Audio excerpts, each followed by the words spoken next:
Olá, sejam todos bem-vindos, a paz do Senhor.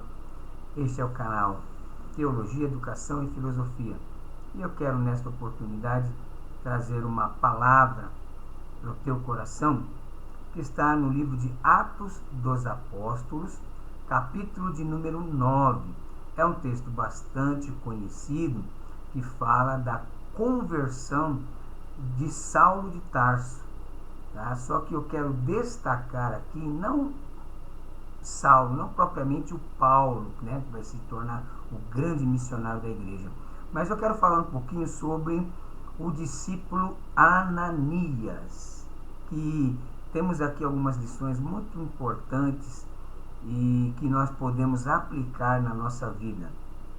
E eu quero ler do verso 10 ao verso 18, que diz assim: E havia em Damasco um certo discípulo chamado Ananias. E disse-lhe o Senhor em visão: Ananias? E ele respondeu: Eis-me aqui, Senhor. E disse-lhe o Senhor: Levanta-te e vai à rua chamada direita e pergunta em casa de Judas por um homem de Tarso chamado Saulo, pois eis que ele está orando. E numa visão ele viu que entrava um homem chamado Ananias e punha sobre ele a mão para que tornasse a ver. E respondeu Ananias ao Senhor: Senhor, de muitos ouvi acerca deste homem, quantos males tem feito aos teus santos em Jerusalém. E aqui tem poder dos principais dos sacerdotes para prender a todos os que invocam o teu nome. Disse-lhe, porém, o Senhor: Vai, porque este é para mim um vaso escolhido, para levar o meu nome diante dos gentios, dos reis e dos filhos de Israel. E eu lhe mostrarei quanto deve padecer pelo meu nome. E Ananias foi e entrou na casa, e impondo-lhe as mãos, disse-lhe: Irmão Saulo, o Senhor Jesus, que te apareceu no caminho por onde vinhas, me enviou para que tornes a ver e sejas cheio do Espírito Santo. E logo lhe caíram dos olhos como umas escamas, e recuperou a vista, e levantando-se foi batizado. É interessante que o Ananias de Damasco, ele realmente é um herói da fé. Paulo, em seu testemunho em Jerusalém, lá no capítulo 22 e verso de número 12 a 14, ele dá um resumo da vida deste irmão em Cristo. Ele diz o seguinte: um homem chamado Ananias, piedoso conforme a lei, tendo bom testemunho de todos os judeus que ali moravam, veio procurar-me e, pondo-se junto a mim, disse: Saulo, irmão, recebe novamente a vista. Nessa mesma hora, recobrei a vista e olhei para ele. Ou seja, um simples discípulo, mas com atitudes exemplares. Irmãos, Deus usa grandes, Deus usa pequenos, Deus usa quem Ele quer, da forma que Ele quer, como Ele quer e quando Ele quer. A grande diferença é que é Deus usar a pessoa, né? Não a pessoa se autopromover para dizer que está sendo usado por Deus. Mas quais as atitudes desse homem, né, o Ananias, que merecem ser imitadas? Por isso do tema, né, atitudes que devem ser preservadas pelo crente. Bom, primeira coisa que nós observamos aqui nesse texto é que o servo Ananias, ele tinha intimidade com o Senhor. Veja que Atos 9, 10, a parte A, disse assim: disse-lhe o Senhor numa visão. Irmãos, Ananias, ele, para compreender essa missão, ele tinha que ter sido um homem realmente que tinha discernimento de Deus, né? Veja que quando ele ouviu a voz do Senhor, ele ouviu a voz do Senhor. Aí você pergunta, por que ele teve que ter discernimento nessa situação? Porque Jesus ensinou que as suas ovelhas o seguem porque conhecem a sua voz. Então, primeira coisa, quando Deus falou, Ananias reconheceu que era Deus que estava falando com ele, né?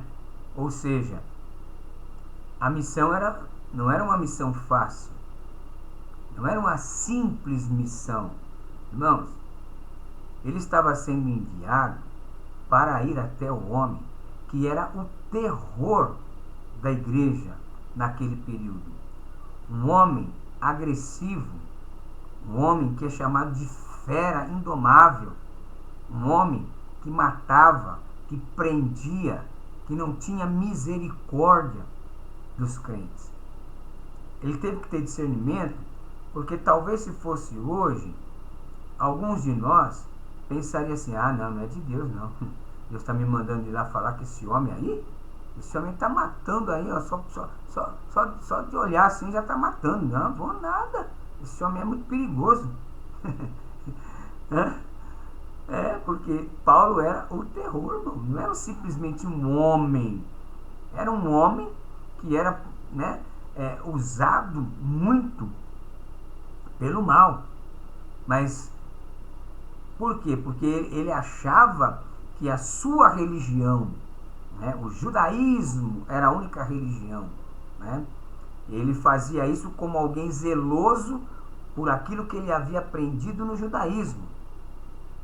Então, primeira coisa que nós precisamos imitar da vida de Ananias é ter intimidade com Deus.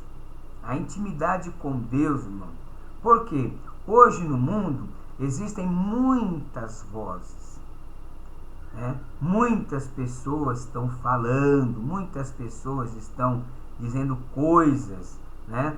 Porém, uma grande parte, né, não são boca de Deus. Às vezes pensamos assim, porque eu falo a Bíblia, eu sou boca de Deus. Não é bem assim não. Tem muita gente falando, fala a palavra de Deus, mas o que fala, não, o Espírito Santo nem consegue exercer influência para aplicar na vida dos outros. Porque uma coisa é falar acerca de Deus, a respeito da pessoa de Deus. E outra coisa, né, como disse certo pregador, é ser boca de Deus. Ser boca de Deus, né, para ser boca de Deus, é necessário intimidade. Uma vida de intimidade com Deus. E uma vida de intimidade com Deus, ela requer renúncia, ela requer uma dedicação total, ela requer gastar tempo com Deus em oração. Então, a primeira coisa que nós olhamos para esse texto e precisamos entender, né, que a intimidade com Deus é o princípio fundante para que nós tenhamos uma vida ampla com Deus, realizando a sua vontade, cumprindo os seus propósitos no qual Ele tem na sua vida pessoal, é a intimidade com Deus. Tenha intimidade com Deus. Busque intimidade com Deus. E a intimidade com Deus, irmão, é algo tremendo, né? E ela não se realiza somente na igreja. Ela se realiza na sua casa, no seu trabalho, por onde você anda, onde você está, o que você faz. Só que tem um segundo ponto interessante aqui, que vai no verso 10, a parte B, né? Depois de ter ouvido, né, a voz do Senhor, quais foram as atitudes de Ananias? Vamos lá, versículo 10, a parte B. E disse-lhe o Senhor em visão, Ananias, e ele respondeu, eis-me aqui. Até aqui, irmão, né, eu acredito que é até fácil, né? Deus fala com a gente, eis-me aqui, Senhor. Agora, a questão é quando Deus apresenta o propósito. O que quer que você faça. É interessante que ele diz, né, prontamente, eis-me aqui. Então, a gente tem que entender que quando Deus fala para nos orientar, né, para nos consolar, para nos encorajar, tá? É importante nós termos essa sensibilidade. Mas ele também fala para nos convocar, né? Ou seja, para uma missão. Não somente a missão ir por todo mundo e pregar o evangelho. Deus tem missões específicas na vida do seu povo, né? Eu creio nisso que eu vou dizer para você, meu irmão, minha irmã. Deus, existe uma pessoa no mundo que é só você que está preparada, foi preparada para falar do amor de Deus para essa pessoa. Eu não sei quem é, mas eu creio que sim. Então Deus, ele tem missão para nós. Missões específicas, missões especiais, além de anunciar, né, o evangelho ao mundo.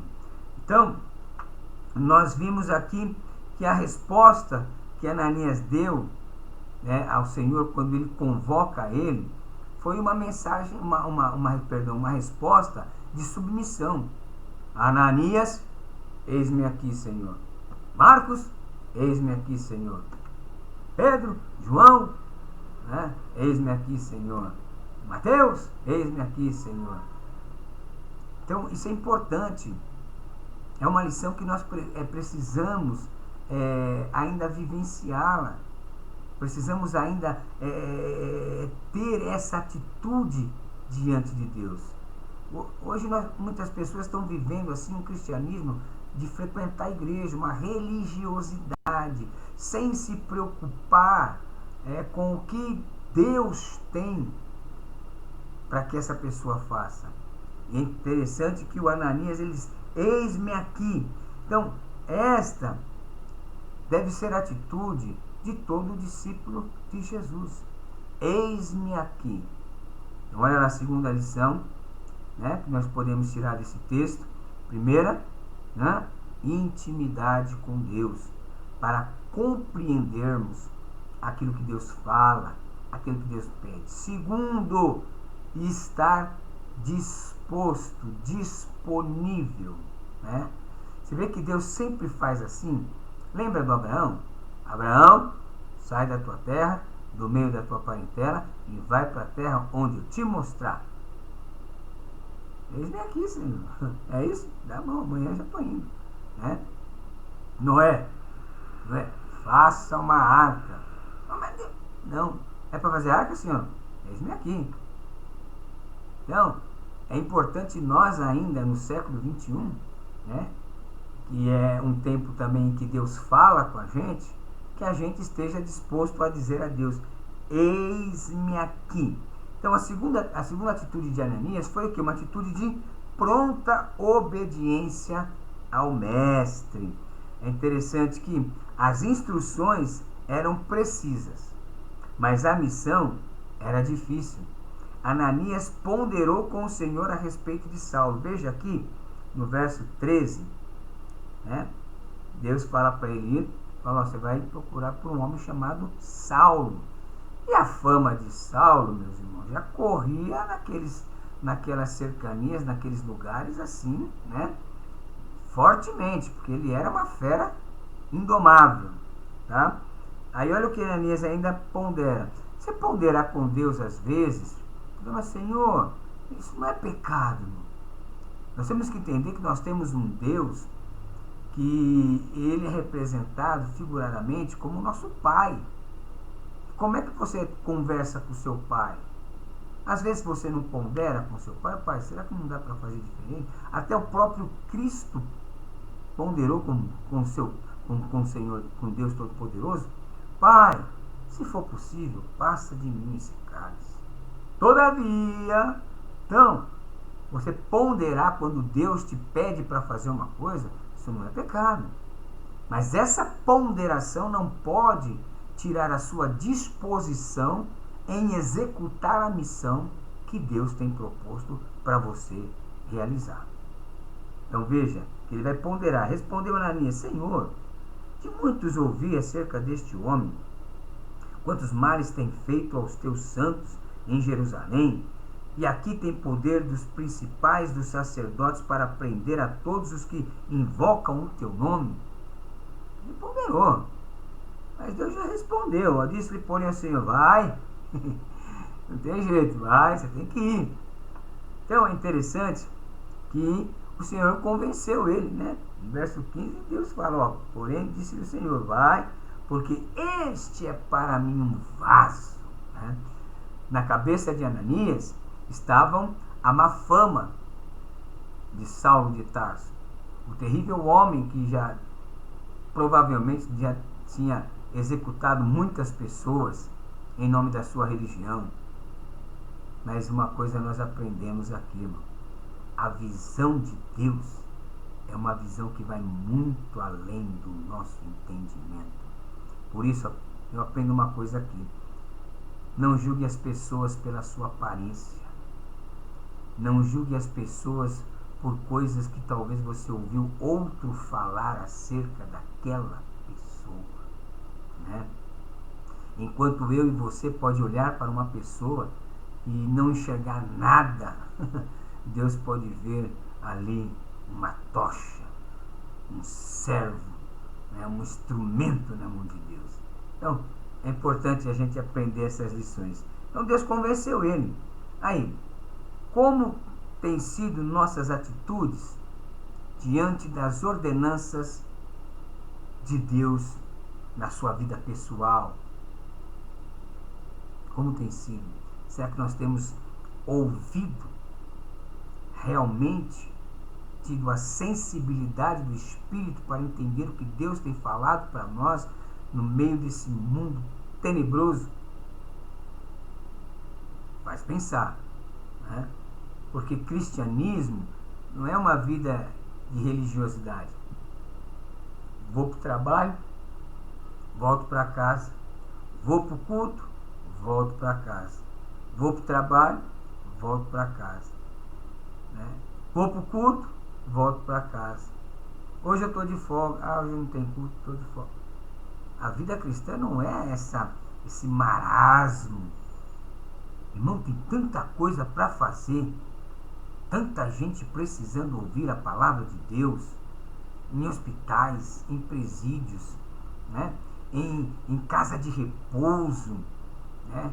Tanta gente jogada pela rua precisando de ouvir uma palavra, né? Deus tem uma missão para nós, né? E como é que nós estamos executando essa missão? Mas vamos lá. Então, primeira coisa, intimidade com Deus. Segunda coisa, submissão.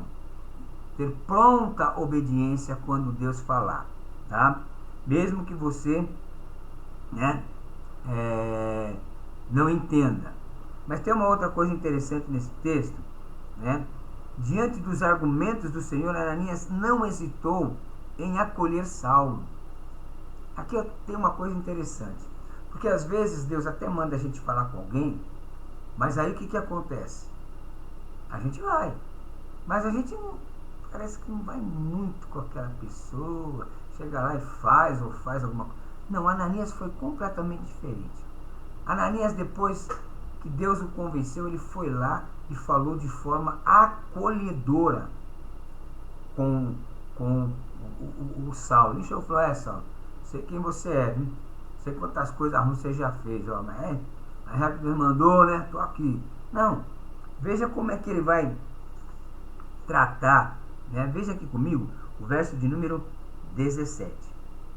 E Ananias foi e entrou na casa, impondo-lhe as mãos, disse-lhe: irmão Saulo. Oh, aleluia. Ele não chegou lá e falou: Saulo. Não, ele acolheu a Saulo. Ele não quis nem pensar nas coisas horríveis que ele já tinha ouvido falar daquele homem.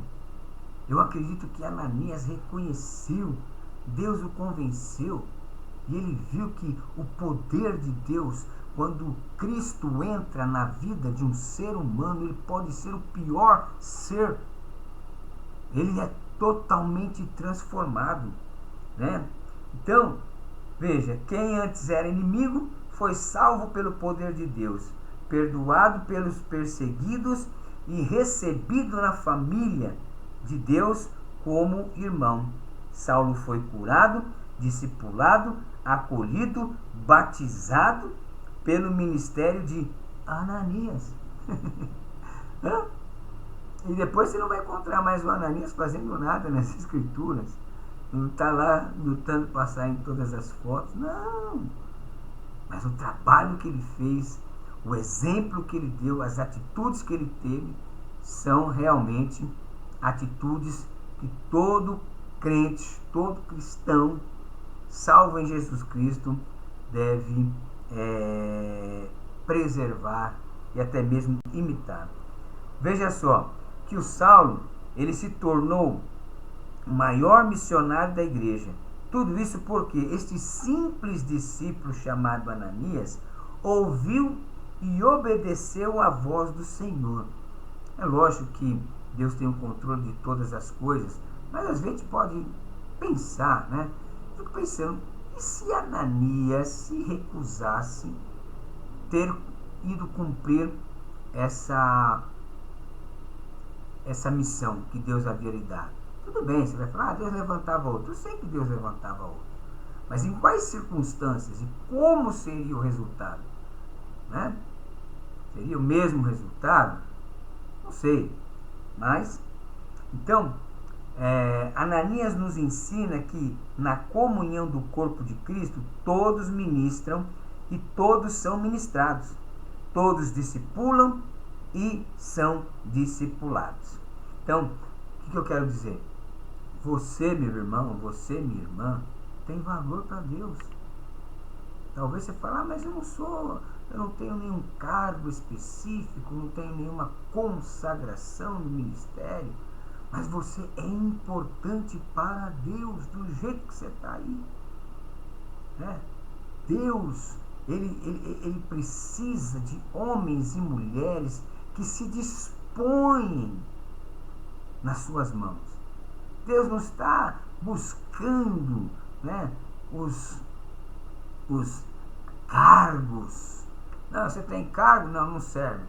Você tem consagração? Não. Deus procura homens e mulheres que se disponham a servi-lo, que se disponham a obedecê-lo, que se disponham a aceitar os desafios contemporâneos. Né? Deus, é isso que ele pede de mim e de você. E para finalizar, né? Igreja, olha aí, não se preocupe que na hora certa, no momento certo, Deus vai usar a sua vida para abençoar outros. Guarde isso, tá? Talvez você se ache pequeno demais, porém, para Deus, você é grande. É um grande instrumento que Ele pode usar a qualquer momento. Basta você ter a atitude que Ananias teve. Primeiro, intimidade com Deus. Segundo, disponibilidade e submissão. E o que? E pronta obediência. Olha que coisa linda. E o Ananias nos ensina, né, que o Espírito Santo, através desse texto, trazendo a vida deste servo de Deus, não é nem conhecido, nem muito conhecido. Se eu não me engano, esta é a única vez que ele é citado na Bíblia, e lá em Atos 22, quando Paulo dá o seu testemunho. Depois ele não aparece mais, irmão. Mas olha o que a sua intimidade com Deus, a sua submissão e disponibilidade pronta à obediência causou no reino. Ganhou um homem que se tornou, né, ou seja, ajudou, estendeu a mão para o homem que acabou se tornando o maior missionário e plantador de igrejas de toda a história do cristianismo. Que você possa refletir nestas palavras e que essas atitudes, né, comunhão íntima com Deus, submissão e disponibilidade e pronta obediência façam parte da nossa vida. Hoje as pessoas estão muito correndo atrás dos seus interesses. Está certo, não estou falando que isso está errado. Mas a Bíblia nos ensina a buscar primeiramente o reino de Deus e as demais coisas serão acrescentadas. O que comer, o que beber, o que vestir, onde morar.